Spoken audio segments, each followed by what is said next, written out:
The message arrived as a ghost, shredded by static, half-formed syllables tangled together into something between a plea and a dying breath. It pulsed from the edge of Sector 9, a region so remote the star maps treated it like incorrect data. No major race bothered to investigate. No merchant routes crossed it. No one claimed responsibility for the call. The Zandari High Council dismissed it within minutes. Unintelligible tribal distress. No strategic importance. The Sarakai diplomatic fleet sent a curt response that their vessels were occupied with priority negotiations. Even the Vornari AI consensus, famous for answering almost anything instantly, evaluated the request and replied with mathematical cruelty. Assistance not recommended. Statistical survival, 0.06%. And so the signal drifted unheard, unwanted, unclaimed, until it reached the one species everyone assumed would ignore it, humans. Or, as the galaxy had named them, Deathworlders. They were the children of a planet wrapped in storms, drowning in oxygen, crawling with predators and bacteria that would liquefy most alien lungs. To the core races, humanity was a biological insult that had somehow learned to walk upright, dangerous, emotional, unpredictable. No one expected them to care. Lieutenant Naomi Rivers stood in the hangar of the UNS Valkyrie, replaying that fragmented message for the third time. The alien voice rasped through the speakers, distorted and ragged, but desperation translated better than any language software could. Behind her, Sergeant Craze, a giant of man with scars like melted rivers along his arm, exhaled sharply. LT, if the Accord ignored this place, there's probably a reason. Might be a graveyard. Might be worse. Naomi didn't answer immediately. She leaned closer to the audio display, brows knitted. Something about the silence after the message bothered her. Artificial. Too absolute. They were abandoned, she said finally. But they're still alive. Someone has to try. Craze chuckled bitterly. Last I checked, the Zandari tried to keep us out of the Accord for being biologically unstable. Not exactly an invitation to go play hero. Maybe that's why we're the ones who should go, Naomi replied softly. For a long second, Craze held her gaze. Then he shrugged. You're the boss. Just don't expect Command to throw a parade. Command did worse than that. By the time the Valkyrie detached from orbit, EarthGov had marked the mission as unsanctioned. No escort, no backup, no reinforcements. But Naomi didn't care. 85 Marines, medics, linguists, and engineers had volunteered anyway. A few out of stubbornness, a few out of curiosity, but most because they had heard that voice, too. The trip took 6 jumps. Every jump grew darker. They passed burnt stations, broken satellites drifting like tombstones, and a star that pulsed with an unnatural rhythm, dimming and brightening like a failing heartbeat. When they reached the target world, the view from orbit hit everyone with the same cold punch. The planet was ash. No green, no blue, just a suffocating blanket of storm clouds, electrical arcs ripping across the sky. Orbiting it was a crippled station, its hull torn open, floating in a debris ring of shattered machinery. But there were life signs. Weak, deep underground, but alive. Naomi leaned forward in the command chair. Prepare drop teams. 10 minutes. Craze looked at the storm-choked world below and snorted. We really are doing this. Yes, she said quietly. We're doing the thing everyone else was too clean, too scared, or too logical to do. Craze muttered. Guess that's what being a Deathworlder means. When the drop pod slammed into the surface, the atmosphere hit them like a chemical punch. The ground squelched like wet metal. The sky roared with constant thunder. Naomi's boots sank into gray sludge as her visor filtered the corrosive air. All units report. One by one, voices crackled to the comms. Each team scattered across ruins that looked less like buildings and more like skeletal remains of a civilization. Scorch marks, collapsed domes, smashed bunkers, but no bodies. The silence was wrong. And when they found a torn open hatch leading underground, its reinforced doors sliced open like soft clay, Naomi realized something else. This colony hadn't been abandoned. It had been hunted. The descent hatch yawned open like the mouth of something long dead. its outer frame torn apart by a precision cut that didn't match age or rust. The edges were too clean, too smooth, too intentional. Dr. Elias knelt beside it, scraping a finger along the melted alloy. "This wasn't decay," he said, voice low. "Something powerful sliced this open, possibly in one strike." Craze grunted. "Well, that's comforting. Anyone want to vote we go home?" Naomi didn't humor the joke. She dropped into the shaft first, boots splashing into cold sludge. The air below was thick, oily, almost metallic. Their helmet lights flicked against drenched walls marked with strange characters. Elias tapped the letters gently. "This is mixed Rekari and Varnek script. This place wasn't just a colony. It was a cross-species experiment in unity. One of the Accord's pride projects." Craze muttered. "Guess pride took a vacation." They made their way through a tight, waterlogged tunnel, boots sloshing as the sound of their movements echoed unnaturally. The deeper they went, the more Naomi felt it. Not a presence, not hostility, but fear, thick and heavy like the air itself carried it. When they reached the lower chamber, the stench hit first, stale sweat, mold, recycled air long past expiration. Emergency lights flickered like dying stars, illuminating a cramped underground shelter barely held together by scraps of welded metal and desperate hope. And then came the movement. Dozens of shapes flinched at the beam of Naomi's flashlight. Skinny forms with hollow eyes, scars, patches of missing fur or scales. A few looked half feral from starvation. Children pressed into the corners, clutching scraps of fabric like shields. Every species she recognized, Rekari, Varnex, Threxel, and some she didn't. Different people, all broken in the same way. Naomi raised her hand slowly. "We're not your enemy." Her helmet translated the words into multiple dialects, the phrases overlapping like a fractured chorus. The survivors trembled, glancing at one another. Finally, a Rekari woman limped forward. Her skin was cracked from dehydration, and one of her arms was wrapped in fabric stained with old blood. She lifted her head cautiously. "You aren't Accord?" she asked. "No," Naomi said gently. "We're from Earth." Murmurs spread instantly. Some stepped back in fear. One child whimpered. The word Earth was an omen in the outer worlds. A threat, a warning, a myth of fierce people from a brutal world. Naomi did the one thing guaranteed to disarm them. She removed her helmet. Raw, corrosive air washed against her skin, burning faintly along exposed pores, but the pain was manageable. She needed them to see her face, not armor, not a cold helmet lens. A person. "We heard your signal," she said. "We came because no one else would." The Rekari elder stared at her for several long seconds. Then her legs gave out, and she dropped to her knees, tears cutting lines down her dusty cheeks. "You came," she whispered. Someone came. Behind Naomi, Craze rubbed awkwardly at the back of his neck. "Well, hell." As medics and engineers rushed in with water, nutrient gel, and portable lamps, Naomi walked beside the Rekari woman, who introduced herself as Vexari Een, once a diplomat, now a survivor of a nightmare that had lasted far too long. Vexari spoke in broken sentences between coughs. It began with arguments, small ones, resource sharing, safety protocols. Nothing large. Then a Sarakai guard shot a Rekari child. They claimed it was an accident. Naomi's stomach twisted. After that division, Vexari continued. Groups turned on each other.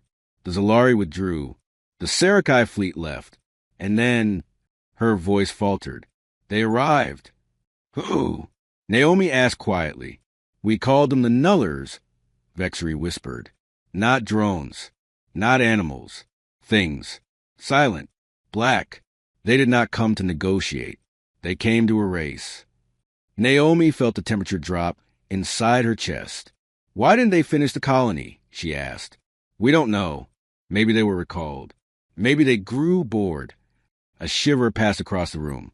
Before Naomi could say more, Craze's voice crackled through comms, sharp, urgent. LT movement on outer corridor. Fast. Not human. Not friendly. The survivor stiffened, eyes wide with pure terror. Naomi lifted her rifle slowly. The hunt wasn't over. The warning came too late. A faint vibration passed through the metal floor, subtle at first, then growing, pulsing in an unnatural rhythm. The kind of vibration that didn't belong to footsteps or machinery. It was too smooth, too silent. Naomi signaled the civilians, everyone behind the inner barriers. Now! The survivors needed no encouragement. Panic flashed across their faces as they scrambled behind improvised barricades. Chunks of metal plating, overturned crates, anything that felt like it could stop death from reaching them. Vexery clutched Naomi's arm with trembling fingers. "You don't understand," she whispered. "If they sense fear, they will come faster." Craze swore under his breath. "Great. A fear-sniffing murder machine. Just what I wanted today." The corridor lights flickered once, twice, then went completely black. A hum drifted through the darkness. Not mechanical, almost biological, like the low vibration of an animal preparing to pounce. Then the first nuller glided into drones made noise. Drones clanked word, showed signs of gears or circuitry. This thing moved like shadow made solid. For limbs, jointed wrong. A torso plated in reflective material that bent the beams of their helmets. Its face was a smooth mask, no eyes, no mouth, just a surface that rippled slightly as if reacting to the environment. When it stepped forward, it didn't touch the ground. It skimmed just above it. Craze whispered, "Oh yeah, shoot first, scream later." Naomi aimed, opened fire. Muzzle flashes erupted. The corridor turned into a strobe-lit nightmare, bullets sparking against the nuller's shimmering armor. Instead of staggering, the creature accelerated, weaving through the gunfire as if reading their intent before they pulled the trigger. It struck. A blade unfolded from its arm, sleek, humming with dark energy, and carved through a nearby support beam like slicing fruit. Sparks rained across the tunnel. Fragged at the core. Craze shouted. "Center mass, right below the plating." "How do you know that?" Naomi yelled. "Lucky guess." A second nuller dropped from an overhead vent, landing without a sound. Its mask twisted, reflecting their own faces back at them in distorted, melted shapes. Naomi fired point blank. This time the shot cracked through the armor, exposing a glowing core pulsing like a mechanical heart. The nuller convulsed violently before collapsing into a heap of twitching limbs. "One down." Naomi barked. "Make that 1.5." Craze grunted as he slammed his shock blade into another unit, electricity ripping through its spine. But more shadows poured through the vents. 3, then 5, then an entire cluster of limbs and blades, sliding out of the dark. Elias's voice erupted through comms. "LT, I analyzed their signal pattern. It's not random. They're tracking emotional spikes. The more fear in a room, the more aggressive they get." Naomi glanced at the civilians huddled together, shaking, crying, radiating terror like a beacon. "We need to move them," she said. But the nullers were already adjusting. Their blades brightened. Their movements sharpened. They shifted toward the clusters of frightened survivors. Craze yelled, "They're going for civilians." Naomi's pulse surged. "Echo Squad, form a wall. Push forward." The team moved as a unit, armor grinding against debris as they forced a path between the monsters and the civilians. The nullers clashed against them, slicing, clawing, each strike aimed with surgical precision. For nearly 20 minutes the fight dragged on. Every second a battle between life and metal, between instinct and engineered death. Finally, a distant rumble shook the ceiling. Elias shouted, "Shuttle inbound. Storm window just cleared. We have 6 minutes for evac." 6 minutes. 6 minutes to get every terrified, broken, half-star survivor out of a collapsing underground tomb being hunted by machines that fed on fear. Naomi gripped her rifle, breath heavy, armor cracked. "Then we hold the line," she said, "and we get every last one of them out." Above them, thunder roared, and in the shadows behind them, the nullers began to gather again. The storm above the colony roared like an angry beast as Naomi's team pushed through the underground maze. The surviving civilians stumbled behind them, half supported by medics, half dragged by adrenaline and desperation. Every flicker of light overhead reminded them that the nullers were still close. Too close. Craze fired a burst behind them. Don't slow down. They're regrouping. His words echoed down the corridor, chased by the metallic clicking of nuller limbs scraping along the ceiling vents. They were hunting as a pack now, synchronized, coordinated, learning the squad's patterns with terrifying speed. Naomi shouted, "Keep the formation tight. Elias, status on that shuttle?" Elias responded breathlessly. 2 minutes until landing. If the storm doesn't fry its thrusters. If it does, we walk home, Craze muttered. That is not helpful, Naomi snapped. They reached the service lift shaft, a vertical tunnel carved through concrete and steel lined with emergency rails. The original elevator lay at the bottom, crushed like a tin can under debris. Above them, the exit hatch framed a sliver of stormlit sky. Grapple anchors. Naomi ordered. Hooks fired. Cables tightened. Marines began hauling civilians up in rapid cycles. 2 at a time. The smallest children were slung into harnesses and pulled upward by Crazes, one good arm like they weighed nothing. The Nullers arrived before they finished. Their arrival began with a hiss, like steam escaping from a ruptured pipe, followed by dozens of reflective masks peering from the darkness. Their blades glowed blue, casting distorted shapes across the walls. Elias cursed. They're coordinating. They're trying to cut off the shaft. Naomi planted herself at the rear, raising her rifle. Craze, get the last civilians up. He didn't argue. That alone showed how dire this was. The first Nuller lunged. Naomi sidestepped, firing into its core. The impact sent it spiraling into the wall, limbs thrashing. 2 more glided forward, slicing at her armor. Sparks erupted as metal met metal. LT, move. Craze roared. She didn't. She stood her ground, firing at every flicker of movement, her armor dented, her breath ragged. But she refused to give an inch until the last child was off the ground. Craze hauled the final survivor upward. Naomi, your turn. She grabbed her grappling cable, right as a Nuller blade sliced downward, severing the edge of her shoulder plating. Pain exploded across her arm, but she fired blind and hit the creature's core point blank. You're not keeping me here, she growled. She triggered her grapple. The cable yanked her upward. The Nullers leaped after her. 3, 4, 5 of them, climbing the walls with horrifying ease. But the storm outside broke open with a thunderclap as the evacuation shuttle pierced through the black clouds, landing gear sparking against the surface. Its floodlights cut through the chaos like a beacon. Craze grabbed Naomi's arm the moment she cleared the hatch. You still alive? He asked. Annoyingly, she gasped. The shuttle door opened. Marines fired suppressing rounds into the shaft while the survivors were loaded inside one after another.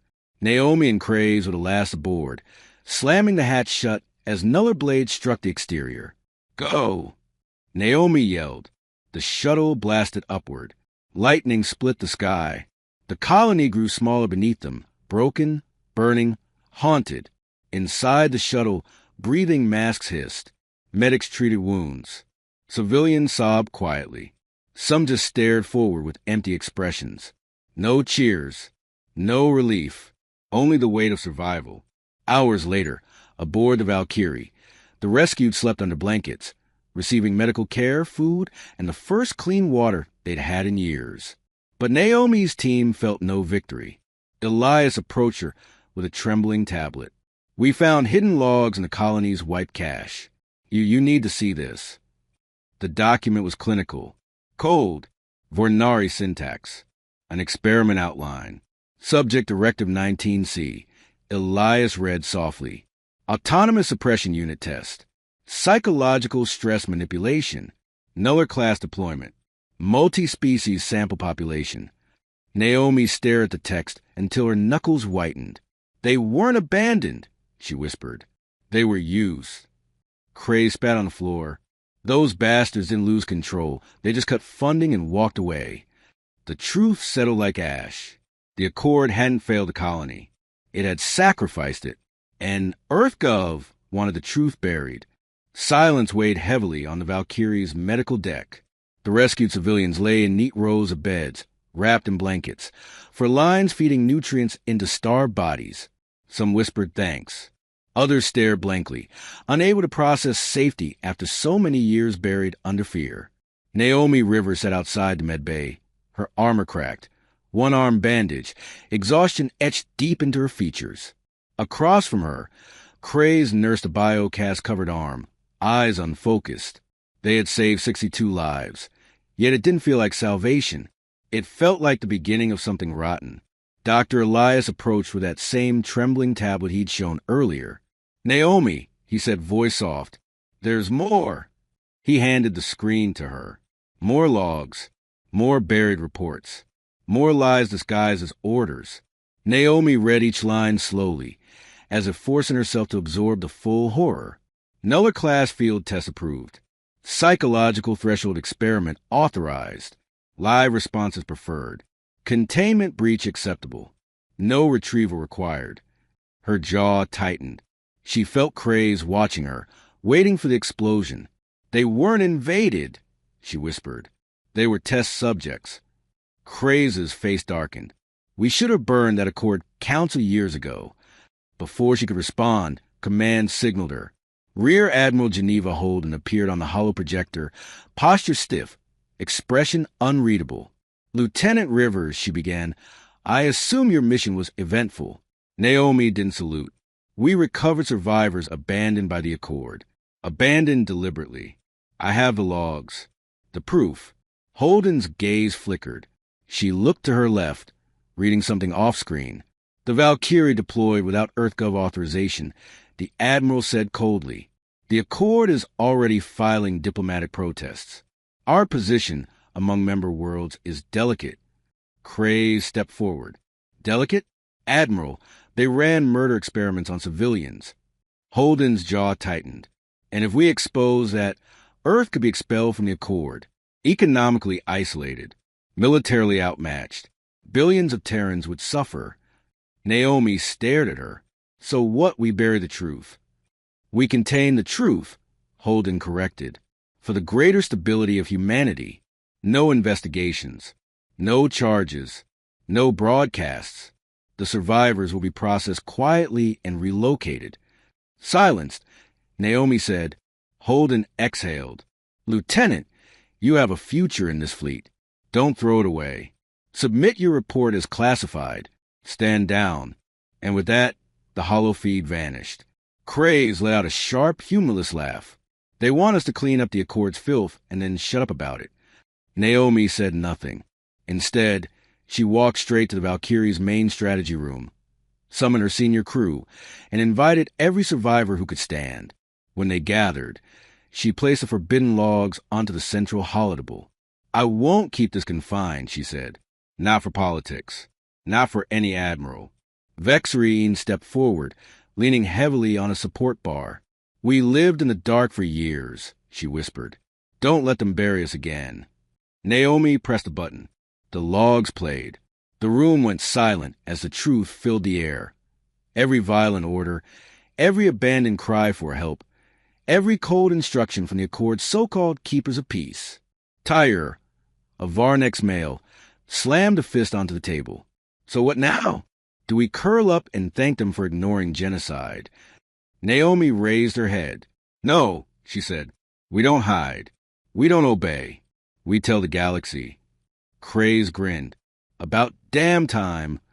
The leak. 3 days later, when Earth was expecting a discreet docking, the Valkyrie arrived with something else entirely. A broadcast. Unfiltered. Undeniable. Unstoppable. The Nuller logs. The abandoned colony footage. Survivor testimonies. Tactical recordings. All of it spilled across EarthNet, pirate networks, alien channels, and black market comm grids within minutes. The Accord panicked. EarthGov scrambled. The galaxy watched. And for the first time in centuries, the narrative shifted.